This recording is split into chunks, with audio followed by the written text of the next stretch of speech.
PONDering with CGR Undertow. So I had a gaming party this weekend. I invited a bunch of friends over, got down with some local multiplayer, ate pizza all night. I do that a lot because I still think that local multiplayer is when video games are at their most fun. Also, I'm very old and I remember the Nintendo 64, so this is still what I do on the weekend. But, as I'm sort of going through my games and, picking out the ones that everyone wants to play, I noticed Captain Toad in my Wii U stack. And I sort of looked at it and I grabbed it and I realized it's still in the wrapper. I haven't even opened Captain Toad yet.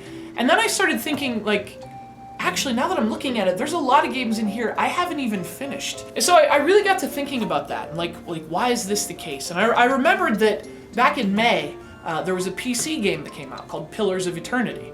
And I remember in May, the story broke that only about 6% of the people who got that game actually finished it. And I know Pillars of Eternity is this massive game. It's like one of these massive 100-hour PC games or whatever. So you could see why only 6% would finish it if that kind of statistic was isolated to a game like Pillars of Eternity. It's not. And in fact, speaking of isolation, only about 15% of the people who got Alien Isolation actually completed that game. And look, we could bring up all kind of games here, because the point is, all these statistics come after a story that was really big in 2011, I think it was, when CNN did a study that said 9 out of 10 people aren't finishing their video games. And so I really think that, based on the numbers we talked about, and I'm just guessing here, but I'd be willing to bet that a lot of the people watching this are probably in the same boat. They used to play video games a lot more than they are now. Why is that happening? And I really think the first part, as cliched as it sounds, because it's something your parents would tell you, is just getting older. It's growing up. Video games really have become a time investment, and all of a sudden now they demand our time in a way that they never really did before. When I was little, I could pop in, Turtles 2, the arcade game, and just play. And I could play for a couple hours and turn it off and know that, I could always go back to it. It was a much simpler relationship back then. But with a lot of today's games, it's really not that simple anymore. Video games demand more of the player now than they ever have. And as you get older, and all these other factors come into play, right? You're getting older, you have less time. Having less time means you're not prepared to take on another time investment. You just want to unwind, right? You've had a rough day, now you just want to chill with a video game and play a couple levels and then do something else.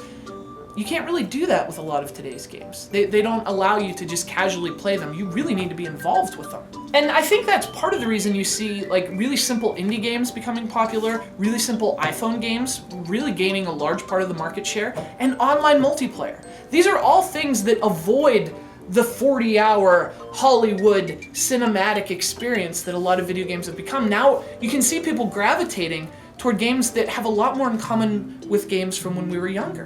An iPhone game it's not a time, it works with you as opposed to against you. It fits into your schedule as opposed to forcing you to reorganize it. And the same with a lot of these indie games and again, online multiplayer, where you're just going in, playing a couple rounds and then, calling it a night. And I think the frustrating part for me is that, we have all these numbers, we have all these statistics, we have all this anecdotal evidence that people aren't finishing games. And also, and I think this is a really big part of it, we live in a time when our attention spans are shorter than they've ever been, and we have more entertainment options vying for that attention than ever before.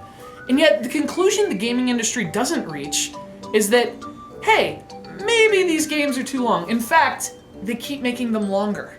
And if you think about it, it only stands to reason that if games were shorter, not only would more people finish the games, but more people might actually buy the games.